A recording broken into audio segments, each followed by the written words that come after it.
Capítulo 11. Bonifacio Reyes era admirador del arte en todas sus manifestaciones, según él se decía, y aunque la música era la manifestación predilecta porque le llegaba más al alma, con una vaguedad que le encantaba y que no le exigía a él, previo estudio de multitud de ideas concretas que debían de andar por los libros de facultad mayor, y aunque la susodicha música era el arte que él mejor poseía, merced a sus estudios de solfeo y de flauta, no había dejado de ejercitarse en una u otra época de su vida, sin pretensiones, por supuesto, en cuanto mero aficionado, en otros medios humanos de expresar lo bello. La poesía le parecía muy respetable y sabía de memoria muchos versos, pero las dificultades del consonante siempre le habían retraído del cultivo de las musas. Despreciaba porque su sinceridad de hombre de sentimiento y de convicciones no le permitían otra cosa. Despreciaba los ripios y hasta los consonantes fáciles, y así las pocas veces que había ensayado la gaya ciencia. Si había ido derecho al peligro, a la rima difícil, y hasta recordaba que la última vez que había arrojado la pluma, con el propósito de no insistir en versificar, había sido con motivo de querer escribir un soneto a un señor Menéndez que había fundado una obra pía. La palabra principal, se decía Bonis mordiéndose las uñas, es, según las retóricas y poéticas que yo he leído, la que debe terminar el verso. Aquí lo más importante, sin duda, es el apellido del fundador y la obra pía. Pues bien, para pía hay millares de consonantes, pero a Menéndez yo no se lo encuentro. Y antes que relegar a Menéndez a un lugar del verso indigno de su filantropía, prefirió renunciar al soneto. Esta falta de inspiración poética y de consonantes en Menéndez no le desanimó ni ajó su orgullo de artista, que al fin no era muy grande. Después de todo, si bien se miraba, la poesía está como reconcentrada en la música. Otra cosa eran las artes del dibujo, y en este punto el atildado pendolista no vacilaba en sostener que con la pluma hacía, sino prodigios arabescos muy agradables. El arabesco era su dibujo favorito porque se enlazaba con sus facultades de escribiente y además tenía cierto parecido con la música por su vaguedad e indeterminación. El arabesco tocaba con la alegoría y el dibujo natural fantástico por un lado y por el otro con el arte de Iturzaeta. En cosas así pensaba Reyes una tarde, cerca del crepúsculo, en el cuarto no muy lujoso ni ancho, que Serafina Gorgeji ocupaba en la fonda dependiente del Café de la Oliva, piso tercero de la casa. Mochi y su protegida habían mudado de posada, lo cual en aquel pueblo solo era mudar de dolor. Pero en el hotel principal, allá, al extremo de la Alameda Vieja, les habían llegado a perder el respeto por las intermitencias en el pago del pupilaje. La compañía de ópera seria acababa de disolverse por motivos económicos e incompatibilidades de caracteres, y el empresario, la tiple y Mingetti, el barítono, se habían quedado en la ciudad, según unos, porque no tenían por lo pronto contrata ni lugar a donde ir, porque más valieran allá, según otros, porque querían servir de núcleo a una nueva compañía, para constituir la cual andaba Mochi en tratos. Pero entre tanto había que hacer economías, y si Mingetti permaneció en el hotel principal, aunque tampoco pagaba bien, por privilegio misterioso tolerado, Serafina y Julio tuvieron que reducirse a instalar sus personas y baúles en la mediana hospedería que con el nombre de Fonda de la Oliva sustentaba con grandes apuros el dueño del vetusto café del mismo nombre. Reyes aquella tarde velaba el sueño de Serafina, que yacía allí cerca en la alcoba, víctima de un agudísimo dolor de muelas que, al aplacarse a ratos, la dejaba sumirse en tranquilo sopor, aunque algo febril, no desagradable. Reyes velaba. Había ido allí a muy otra cosa, pero los suspiros de su inglesa italiana y el olor a medicinas antiespasmódicas, más el declinar del día, le habían cambiado de repente el ánimo, inclinándole a la melancolía poética y reflexiva, a la abnegación espiritual y piadosa. Como el velar el sueño del ser amado no es ocupación que dé empleo a las manos, Bonis, arrimado al velador de incrustaciones de no sabía el qué pasta, que imitaban una escena veneciana azul y rosa, con manchas de café y huellas de nitrato de plata, dibujaba con pluma de ave sobre un pedazo de papel de barbas. Dibujaba, como siempre, caprichos caligráficos con remates de la fauna y la flora del arabesco más fantástico. Sentía el alma, después del cambiazo que a sus deseos acababan de dar las circunstancias, llena de música. No le cantaban los oídos, le cantaba el corazón. Al tener allí la flauta y no estar dormida Serafina, hubiera acompañado con el dulce instrumento aquellas melodías interiores, lánguidas, vaporosas, llenas de una tristeza suave, crepuscular, mitad resignación, mitad esperanzas ultratelúricas, y que no puede conocer la juventud. Tristeza peculiar de la edad madura que aún siente en los labios el dejo de las ilusiones y como que saborea su recuerdo. Pero, ya que no la flauta, tenía la pluma que no hacía ruido, sino muy leve, al rasguear sobre el papel con aquellos perfiles y trazos gruesos, enérgicos, en claro oscuro sugestivo equivalente al timbre de una puerta o de una placa. Sí, poco a poco fue sintiendo Bonis que la música del alma se le bajaba a los dedos.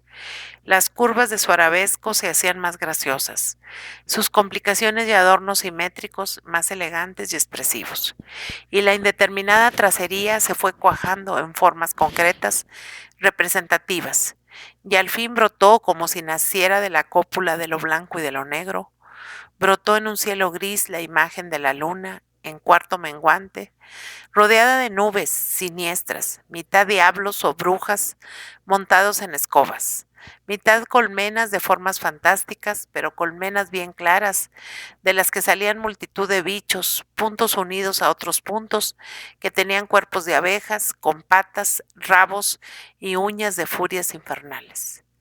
Aquellas abejas o avispas del diablo volaban en torno de la luna y algunas llenaban su rostro, el cual era visto de perfil del mismísimo Satanás, que tenía las cejas en ángulo y echaba fuego de ojos y boca. Por encima de esta confusión de formas disparatadas, Bonis dibujó rayas simétricas que imitaban muy bien la superficie del mar en calma, y sobre la línea más alta, la del horizonte, volvió a trazar una imagen de la noche, pero de noche serena, en mitad de cuyo cielo, atravesando 5 hileras de neblina tenue, las líneas del pentagrama. Se elevaba suave, majestuosa y poética la dulce luna llena.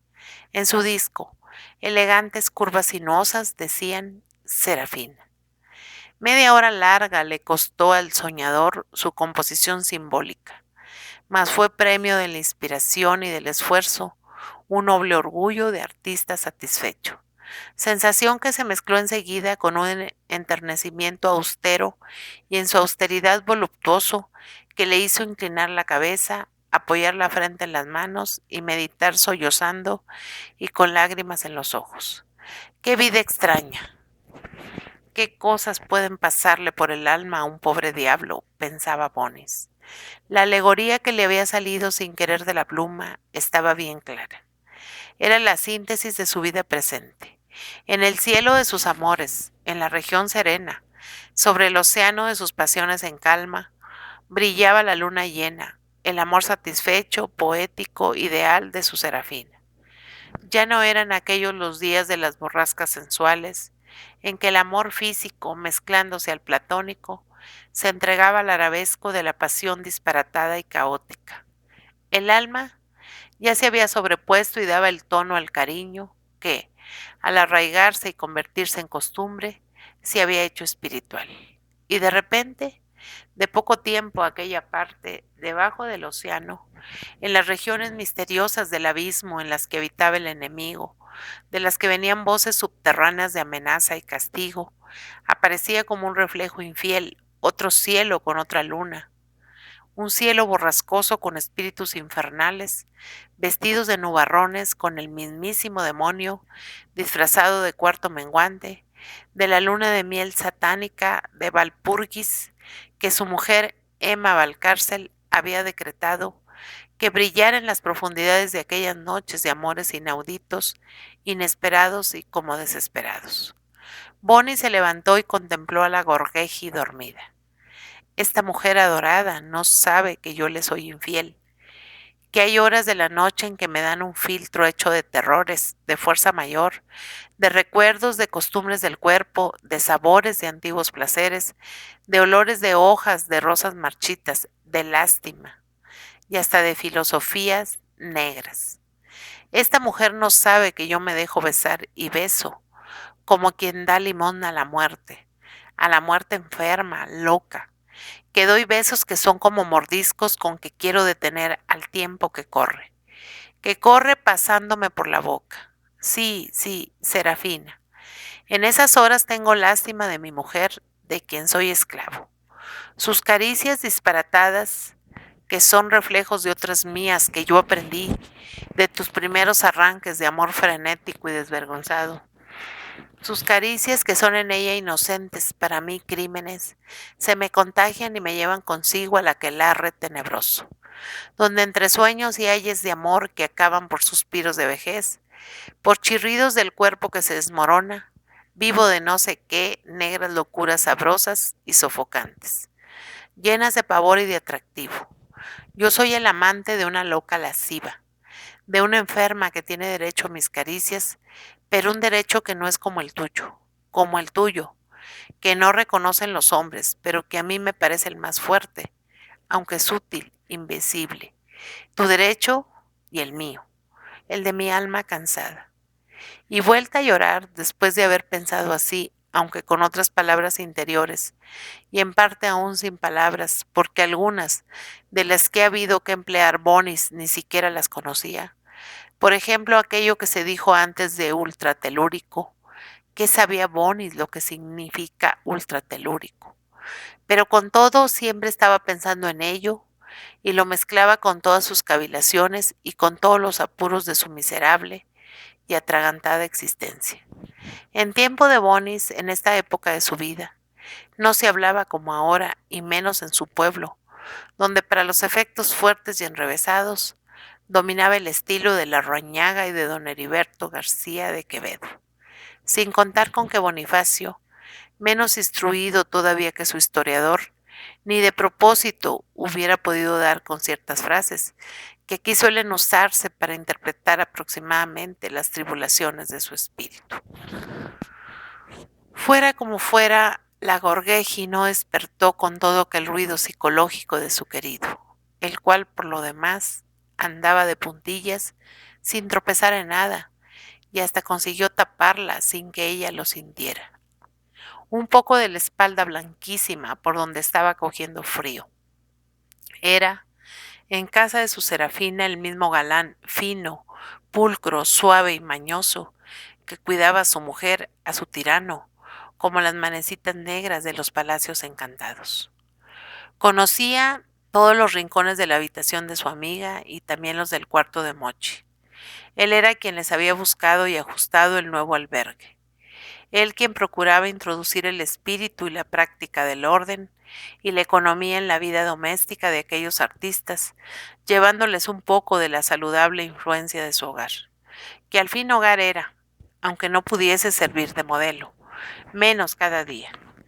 Se le figuraba a Reyes tener dos casas, la de su mujer y la de su querida, y así como él mismo, sin pensarlo ni quererlo, había introducido en el caserón de los Valcárcel aires de libertinaje, semilla de corrupciones que también preparado tenían el terreno en el alma de Emma, del propio modo irreflexivo por instinto, había ido poco a poco sembrando gérmenes de costumbres sedentarias, de orden provinciano, de disciplina doméstica en la intimidad de su trato con los cantantes. Tal vez a este influjo contribuían, más que los ejemplos de su propia casa, las reminiscencias de muy antiguos tiempos, de los hábitos de paz familiar y humildad económica, que conservaba todavía el escribiente de Valcárcel, que no en balde había pasado su niñez y el principio de su juventud al lado de sus padres honrados, pobres, humildes, resignados. El ideal de Bonis era soñar mucho y tener grandes pasiones, pero todo ello sin perjuicio de las buenas costumbres domésticas. Amaba el orden en el hogar. Mirando las estampas de los libros, se quedaba embelesado ante una vieja pulcra y grave que hacía calceta al amor de la lumbre, mientras a sus pies un gato sobre mullida piel jugaba sin ruido con el ovillo de lana fuerte, tupida, símbolo de la defensa del burgués contra el invierno.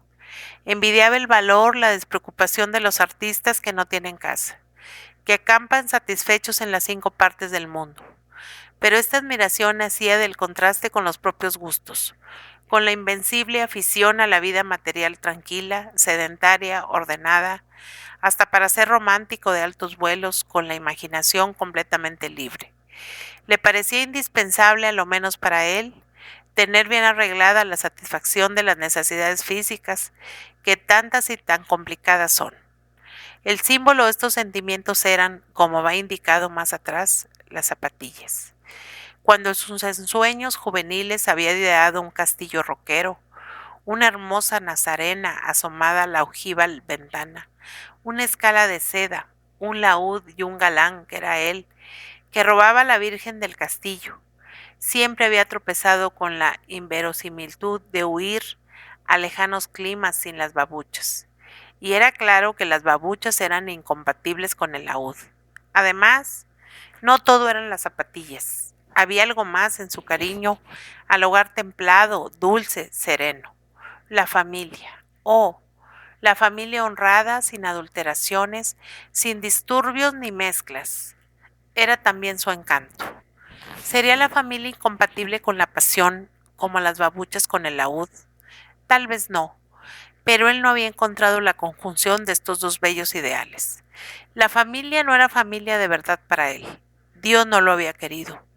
Su mujer era su tirano y en sus veleidades de amor embrujado, carnal y enfermizo, corrompida por él mismo sin saberlo, era una concubina, una odalisca loca.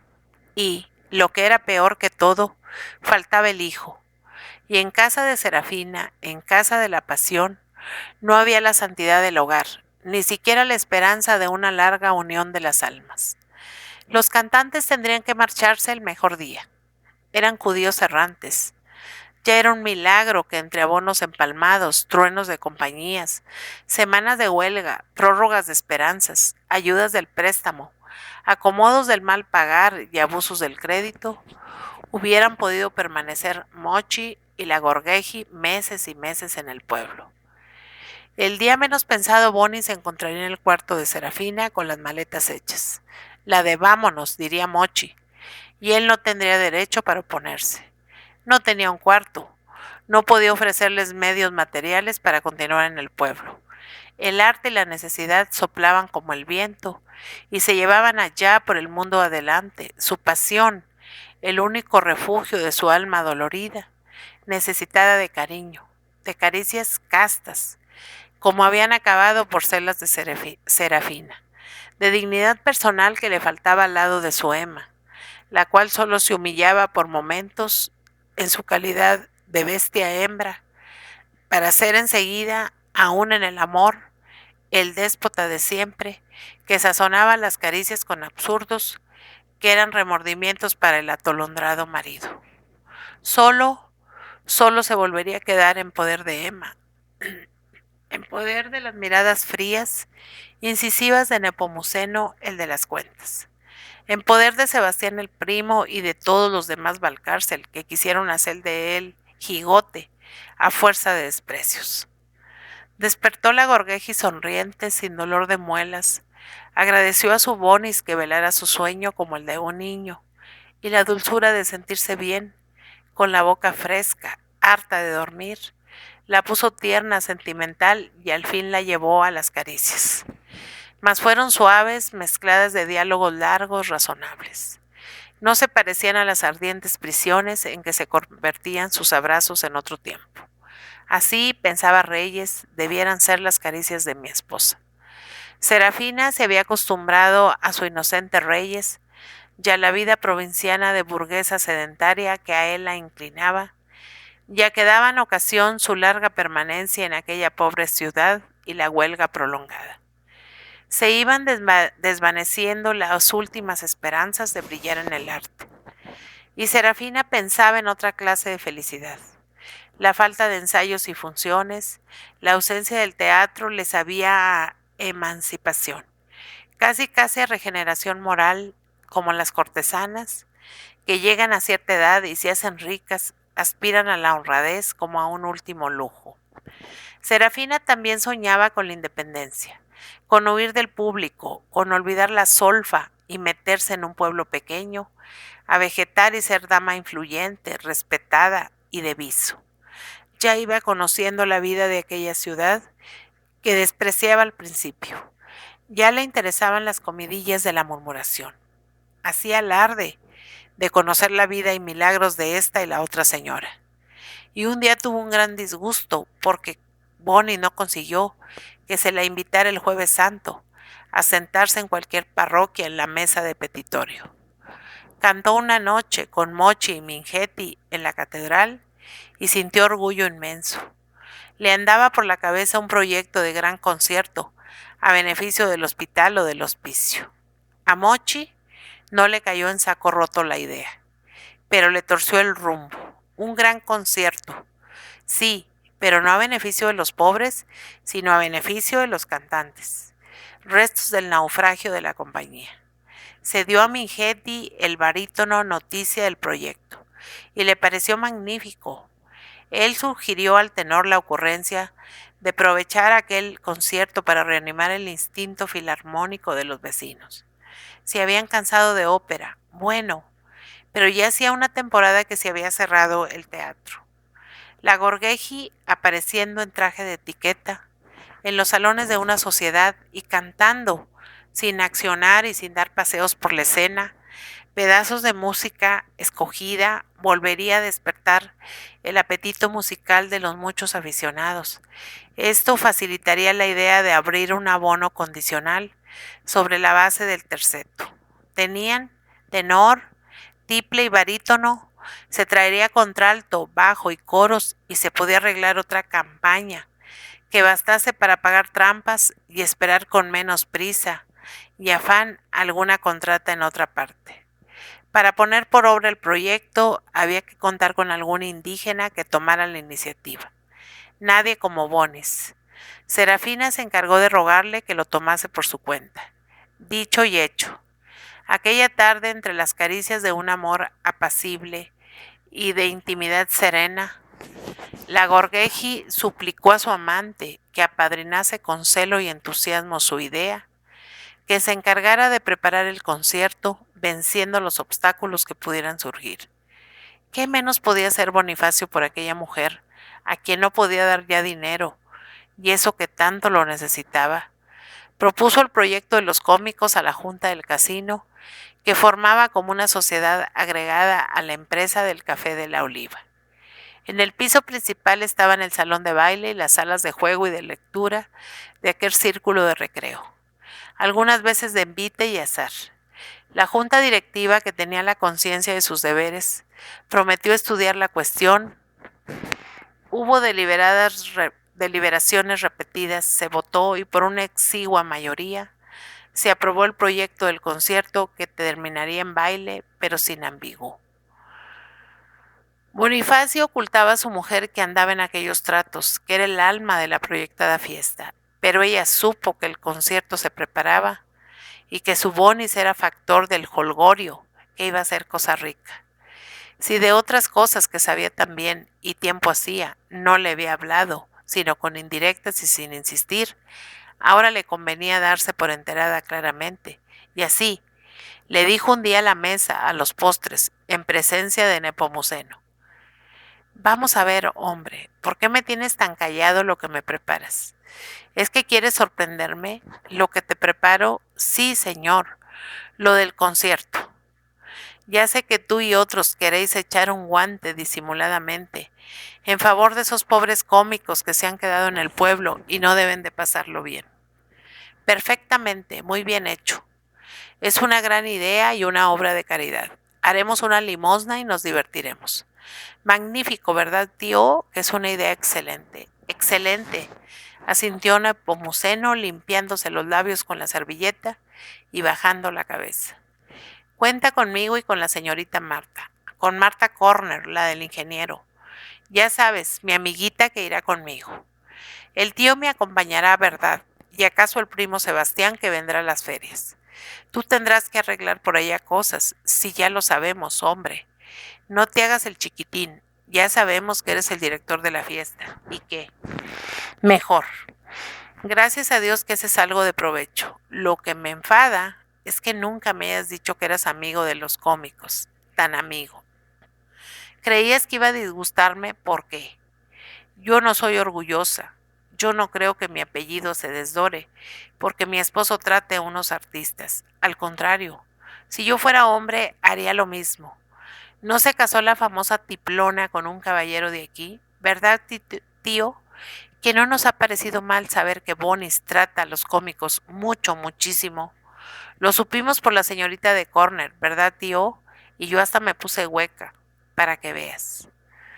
Bonifacio miraba a su mujer con los ojos fijos, combatido por dos opuestas corrientes. Un instinto ciego le decía, guarda, Pablo, no te fíes, no cantes, hay trampa. Otra tendencia poderosa le hacía ver el cielo abierto y le empujaba el enternecimiento. Sí, si su mujer sería capaz de comprenderle, de comprender su amor al arte y a los artistas, no llegaba a él hasta esperar que disculpara sus amores con Serafina. Era, por el contrario, indispensable que no supiera de ellos, pero todo lo demás, ¿por qué no? Es decir, lo de las deudas y el dinero prestado, tampoco. Miraba a Emma, después miró al tío, o no había honradez y franqueza y lealtad en el mundo, o estaban pintadas en la cara y especialmente en los ojos de tío y sobrina. Confesó todo lo que creyó oportuno confesar. Se le agradeció la franqueza y tío y sobrina manifestaron verdadera admiración contemplando la perspectiva de ideal y horas de jarana y alegría honesta que Bonis les puso ante la fantasía con elocuencia conmovedora. Aunque Nepomuceno y Emma iban con segunda, cada cual por diferente motivo, en parte, eran sinceros su entusiasmo y adhesión a los proyectos de Reyes. En cuanto a disculpar las aficiones artísticas del marido y su trato con los cantantes, nada más fácil. ¿No era el músico también? ¿Y qué tenía de particular que, en saliendo de casa, empleara a sus socios en cultivar la amistad de aquellos excelentes señores que sabían tanta música, eran de tan fino trato, y no se parecían a los envidiosos del pueblo, espíritus limitados, estrechísimos, monótonos, inaguantables? Nepomuceno habló más que él solía. Él también era pintor, esto es, músico, sí. En la sociedad económica había coadyuvado a la creación de la clase de solfeo y piano. Va a la música, ya lo creo, es una gran cosa, domestica las fieras. Ciertamente, dijo Bonis encantado. Artistas no llegaba a él hasta esperar que disculpara sus amores con Serafina. Era por el contrario indispensable que no supiera de ellos. Pero todo lo demás, ¿por qué no? Es decir, lo de las deudas y el dinero prestado, tampoco. Miraba a Emma. Después miró al tío. O no había honradez y franqueza y lealtad en el mundo, o estaban pintadas como ya lo había visto, especialmente en los ojos de sus familiares. Bonis refirió a su modo la fábula de Orfeo, que a Emma la cogía de nuevas completamente y le pareció muy interesante.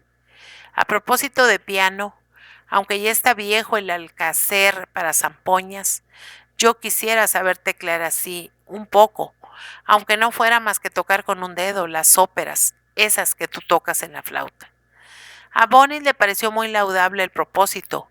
Volvió a pensar, aunque sin esperanza, en lo de la música, las fieras domésticas, y dijo, pues mira, Si te decides, Mingetti, el barítono es un excelente profesor.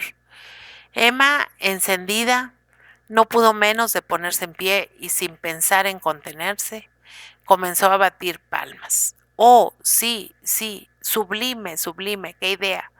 El barítono y le pagaremos bien. Será una obra de caridad.